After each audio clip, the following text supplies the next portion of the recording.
Often people start projects with the highest hopes and intentions. They tear down their dream car in hopes of rebuilding it to its former glory. But somewhere along the line, they give up. Life happens, they run out of funds, and their dream project disappears. For someone else to buy, or to rot back into the earth of which it came. Not this one.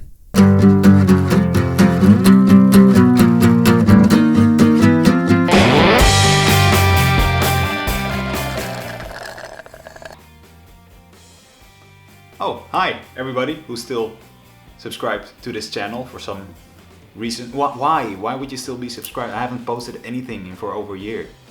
No, I'm grateful, but why? Anyway, thank you for still being here. I'm getting a lot of DMs about what happened to the car, where the project's at right now. So I figured I'd make an episode telling you all about what happened to the car in the last couple of months, basically a year. Because the last time you saw it, it looked something like this. And it does not look like that anymore. No, we did a lot of work to the car, but I haven't been always able to get out to film it because a lot of work was outsourced while I had to work to pay for those bills. So yeah, I haven't gotten the chance to put everything on film for you guys, which I wanted to do, but you know, life happens. In all honesty though, the car has been parked for the last 3 months or something like that because, well, life happened and I wasn't able to work on the car as much as possible. Owning a Mopower is expensive, so think about that before you buy one. I thought about it, I took a risk.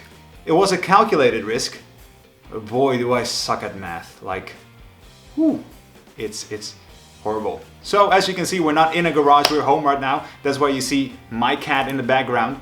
What I wanted to do now was get you guys up to speed to where the car is now. In what phase we're in and what we're gonna do next in a couple of months. So, voiceover guy.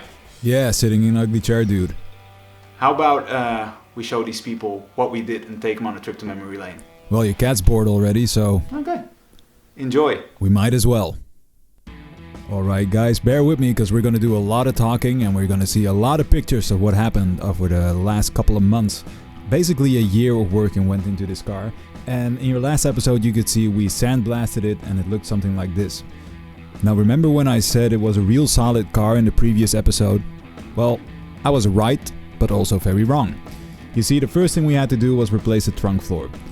The trunk floor was too far gone to have it patched, and replacing the middle part was just the best way to go about it. So we cut out the middle section. Now I can understand you guys wondering, why did you replace just the middle section? Because that's the part that was just too far gone. We could poke through it with screwdrivers and passing it was not gonna work. Now the side parts of the trunk floor, they were still really solid, and if we wanted to replace those, we'd had to cut out a big piece of the quarters, and those were the panels we were just trying to save. So this was the quickest and most effective way to go about replacing it. Next up were the valance corners, and not the outside ones, no, the inside ones. You see, the right side had a bit of an accident and got hit at one point in its life. What you saw right now was all that dented and rusted metal being gone, and what we did is we replaced it and we cut out a replacement part to fix it up just like stock was, and saving as much as original factory metal as possible. With the inside done, we went on to other small bits and parts of the car. You see, this is a little piece of rust on the outside, but once we started peeling back the metal around this little bit of rust, you could see it was way further gone than we expected.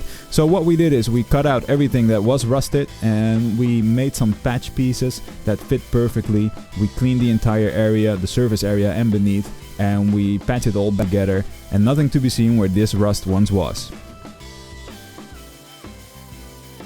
Next up is the rear valance. As I mentioned earlier, the rear valance was in a bit of a fender bender.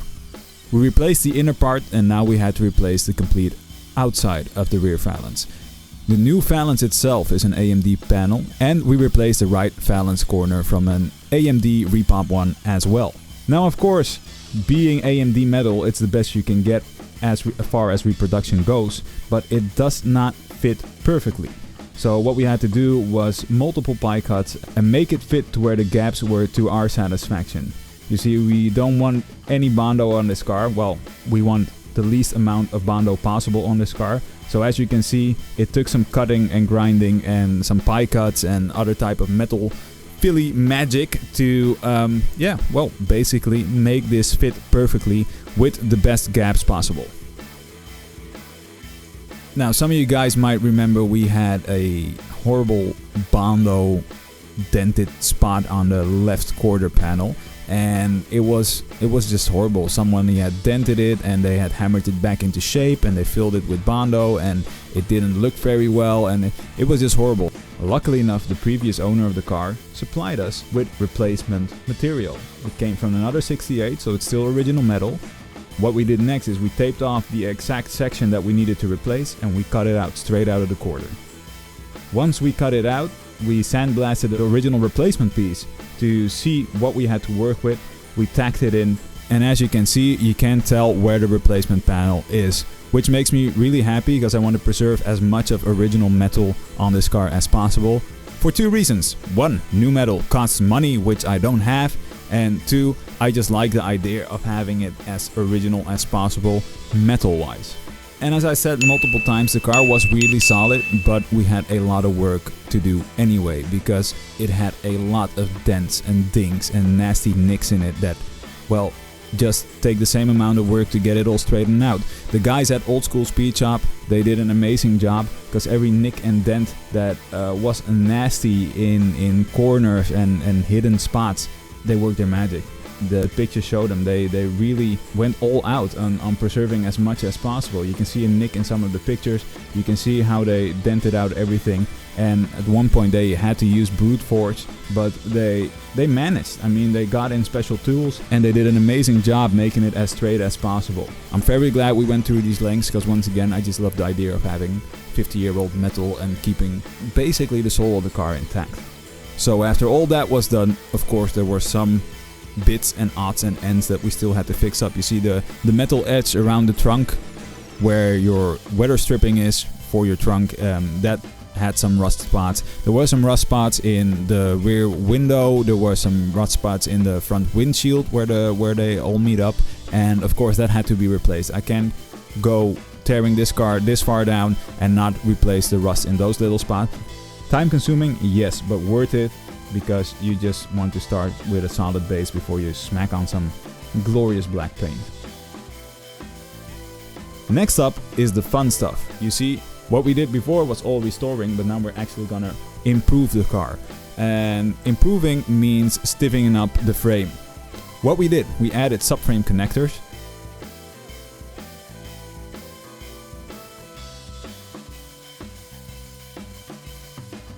Then we made some torque boxes for front and back.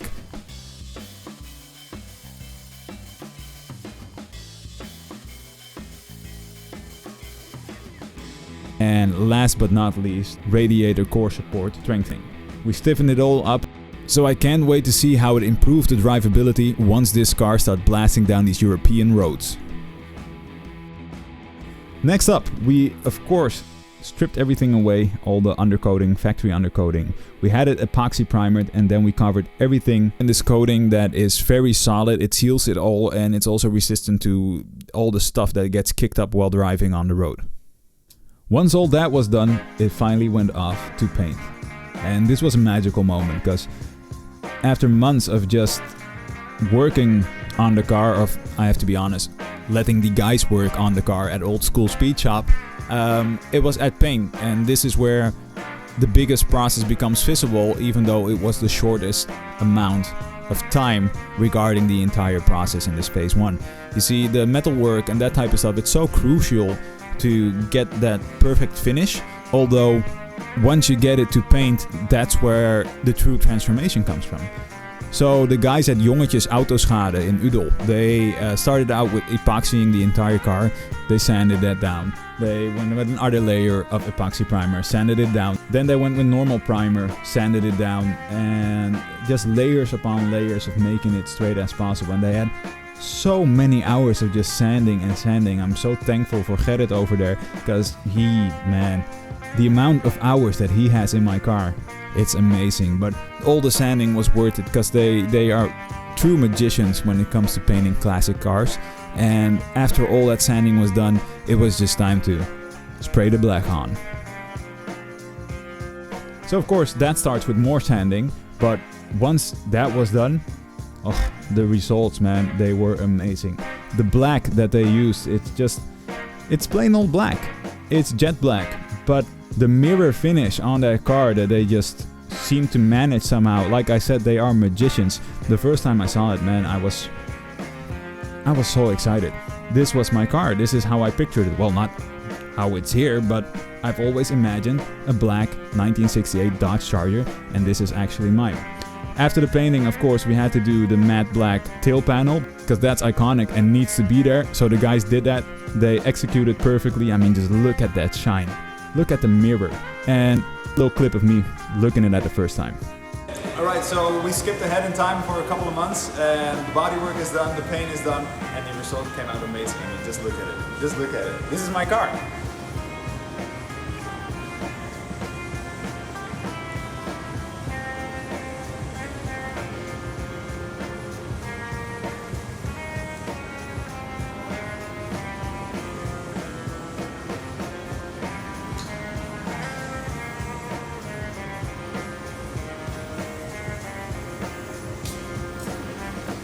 So yeah, that's my car, and like I said, I still can't believe it. It's so shiny and black, and dude, this is my dream car.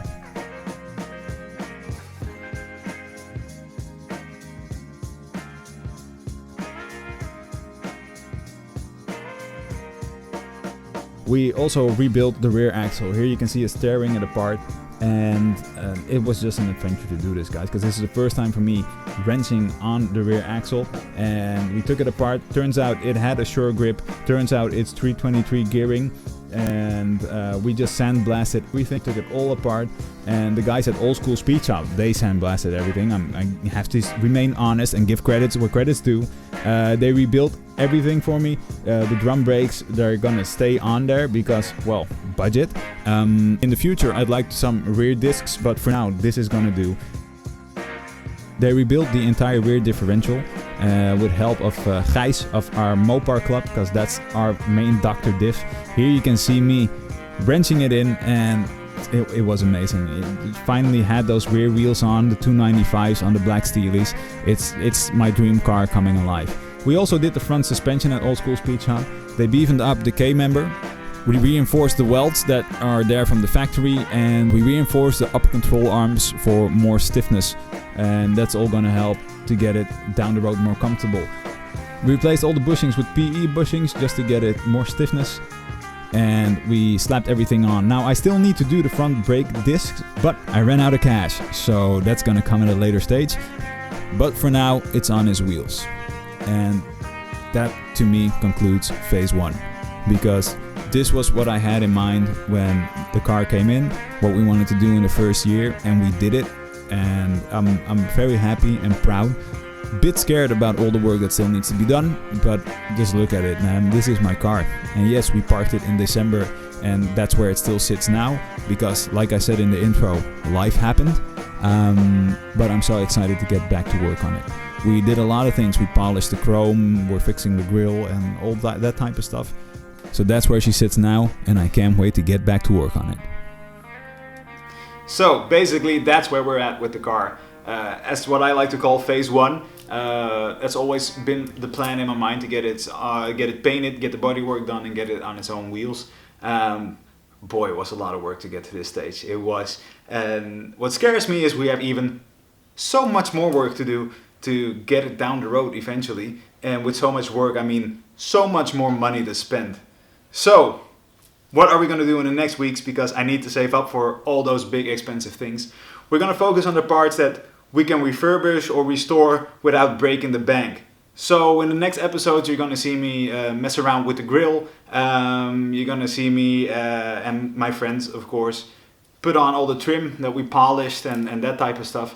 So please join me in the next episode. See me have a mental breakdown when I try to fix 50-year-old plastic. And let's get this beautiful car to where it's supposed to be. And that's blasting down these roads.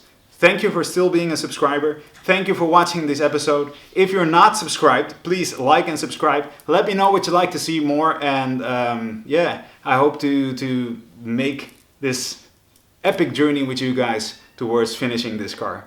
Thank you for watching, and I hope to see you next time when we try to fix a grill with 50-year-old plastic. Nothing works. It's a challenge. Oh God. I'm gonna fill my Fast and Furious cup up with something a bit stronger. Thank you for watching.